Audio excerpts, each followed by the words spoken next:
Han Byung-hyun berbicara panjang lebar, mencurahkan segala penderitaan, keegoisan dan kesepian yang selama ini ia rasakan.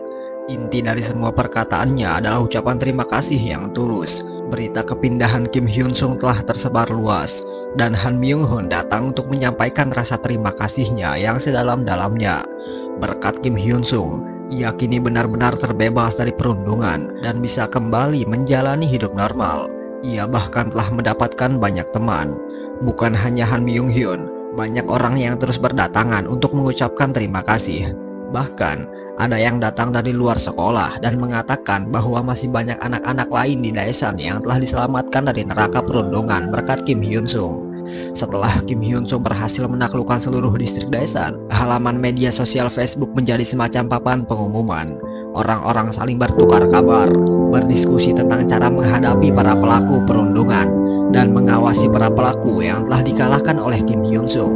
Kim Hyun Sung terkejut melihat fenomena ini. Ia tidak menyangka bahwa di tengah aksi balas dendamnya, hal seperti ini bisa terjadi. Ia merenung di sepanjang perjalanan.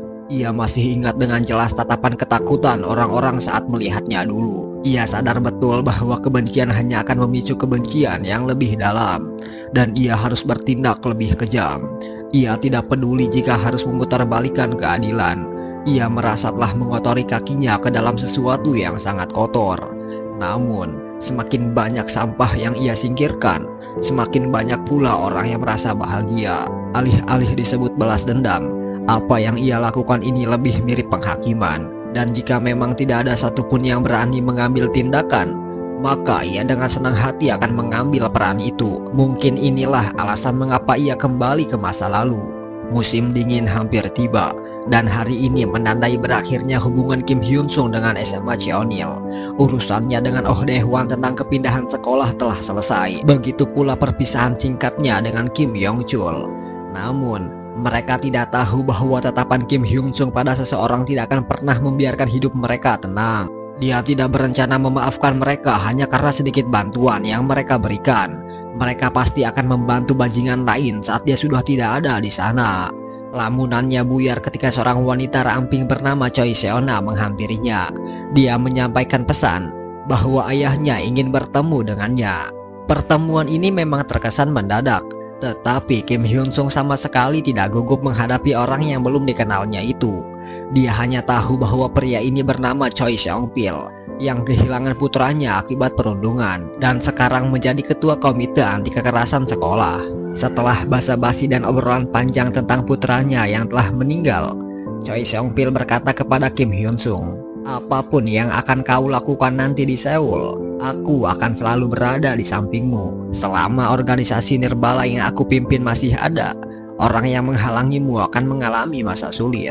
Mereka berdua berjabat tangan, sepakat untuk bekerja sama memberantas para pelaku perundungan dan menjalankan peran masing-masing. Kim Hyun Sung turun ke lapangan, sementara Choi Seong Pil membantunya dari belakang. Sepulang dari pertemuan itu, Kim Hyun Sung sempat berbincang-bincang dengan Choi Seona. Choi Seona bercerita bahwa dia ingin menjadi jaksa dan memegang kekuasaan setelah terinspirasi melihat Kim Hyun Sung yang berhasil memegang kekuasaan di Daesan. Meskipun itu kekuasaan kotor, Choi Seona menyadari bahwa seseorang harus memiliki kekuasaan untuk bisa hidup sesuai keinginannya. Kim Hyun Sung hanya tersenyum dan mendukungnya. Setelah itu, Kim Hyun Sung menghabiskan seluruh waktu liburannya bersama keluarganya. Mereka makan enak bersama, menikmati pemandangan indah, dan bahkan pergi ke taman bersama untuk pertama kalinya. Dia tidak bisa melupakan neneknya yang terlihat seperti gadis kecil. Itu adalah momen yang membahagiakan dan berharga.